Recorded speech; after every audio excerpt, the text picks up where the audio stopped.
मैं इस time constitution club के विट्ठल भाई भवन की 5th फ्लोर पे खड़ी हूँ। अंदर केंद्र सरकार और कांग्रेस जनता पार्टी के प्रतिनिधियों की बैठक हो रही है। इसमें आशुतोष और सौरभ अंदर आए हुए हैं।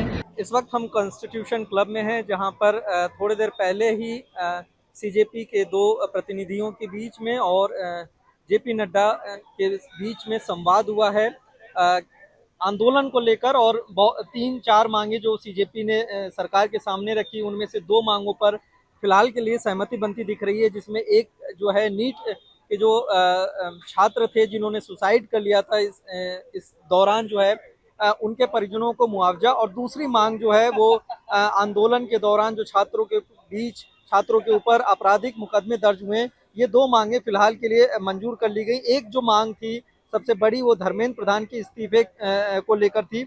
इस पर अभी गतिरोध जारी है। मैं और आशुतोष जब गए जेपी नड्डा जी के साथ, डॉक्टर जितेंद्र सिंह जो डीओपीटी के भी मिनिस्टर है, पीएमओ के भी मिनिस्टर है, वो वहां पे मौजूद थे, साथ में उनके 1-2 ऑफिसर्स भी।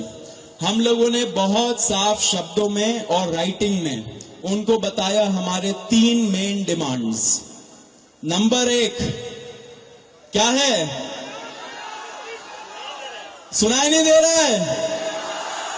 धर्मेंद्र प्रधान इस्तीफा तो नंबर 1 डिमांड जो नॉन नेगोशिएबल है कि या तो धर्मेंद्र प्रधान इस्तीफा दे या तो उनको मंत्रिमंडल से बर्खास्त करे सरकार। हमारे साथ हमारी वरिष्ठ सहयोगी सीमा जी भी हैं। सीमा, आप पूरे मीटिंग को आपने कवर किया, क्या रहा और कितने देर तक बैठक चली? अंदर का क्या माहौल था? आप क्योंकि अंदर भी थी और सुबह से आप लगी रही, क्या आपको समझ में आया?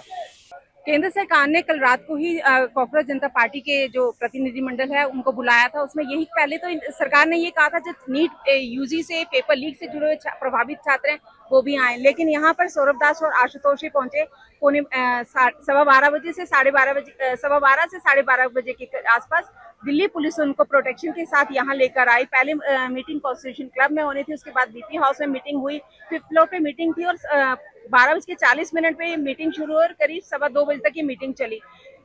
इस मीटिंग के दौरान जो छात्रों की मुख्य मतलब स्टूडेंट जो बैठे हुए हैं प्रोटेस्ट कांग्रेस जनता पार्टी के बैनर तले, उनकी ये डिमांड है कि शिक्षा मंत्री धर्मेंद्र प्रधान इस्तीफा दें, लेकिन उस पर बात नहीं हो पा रही है। सरकार उस पर बाकी मांगे जो है। एक सवाल यहाँ पूछना चाहूंगा कि आखिर क्या उसमें गतिरोध सामने आ रहा है, क्योंकि कल जो है देर रात प्रधानमंत्री नरेंद्र मोदी ने एक बयान जारी किया, वीडियो, वो भी 12 बजे रात में उन्होंने वीडियो जारी किया। दूसरा, देर रात ही शिक्षा सचिव का तबादला हो गया। इसके बावजूद अभी जो धर्मेंद्र प्रधान के इस्तीफे को लेकर है, वो क्यों नहीं मांग, कहाँ पे अड़चन आपको दिख रही है?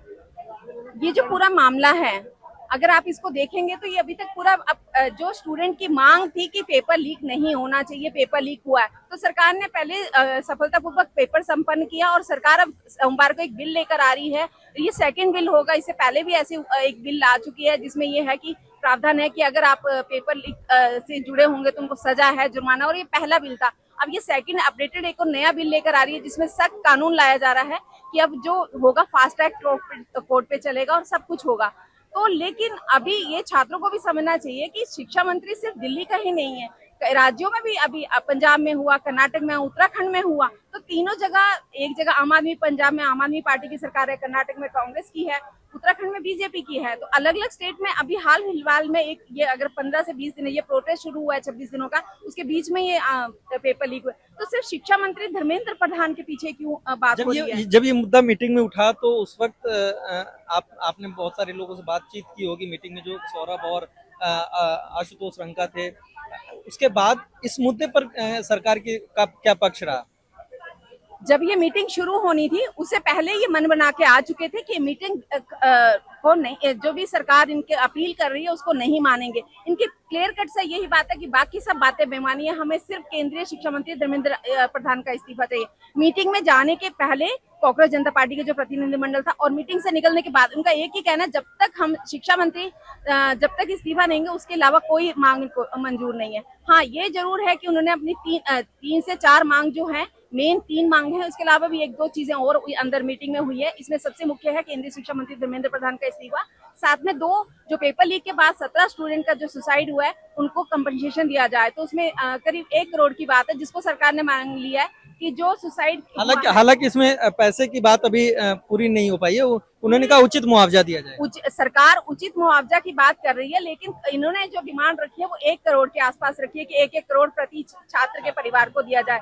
तो 17 सुसाइड ऐसे हुए हैं, तो ये 17 बच्चों को, लेकिन सरकार ने ये नहीं कहा कि हम 1 करोड़ देंगे, उन्होंने कहा उचित मुआवजा दिया जाए। उसमें देखेंगे, सरकार कमेटी बैठेगी, उसमें कितना बनता है वो सरकार का जब बयान आएगा उसमें पता लगेगा।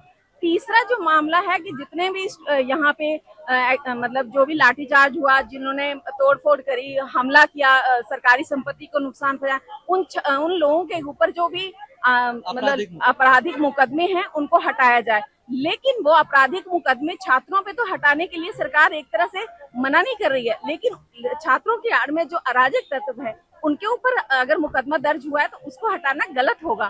तो अभी ये सारा जो मामला है कल दोपहर तक के लिए टल गया है। अब सरकार ने कल दोपहर शनिवार दोपहर तक का समय मांगा, उसके बाद ही क्लियर होगा कि आगे क्या होने वाला है। लेकिन ये पक्का था कि कांग्रेस जनता पार्टी ये सोच के आई थी कि वो अब ये जो मीटिंग है उसको सफल नहीं होने देंगे। फिलहाल हमारी जो बात हुई थी, जो अभी बैठक के बाद आशुतोष और सौरभ निकले और उन्होंने साफ तौर पे ये भी कहा कि अगर उनकी धर्मेंद्र प्रधान का इस्तीफा नहीं होता है तो ये आंदोलन और भी बड़ा रूप लेने वाला है। राष्ट्रीय स्तर पर इस आंदोलन को लेकर जाएंगे और जब तक उनकी मांगे नहीं पूरी होती तब तक ये आंदोलन जारी रहेगा।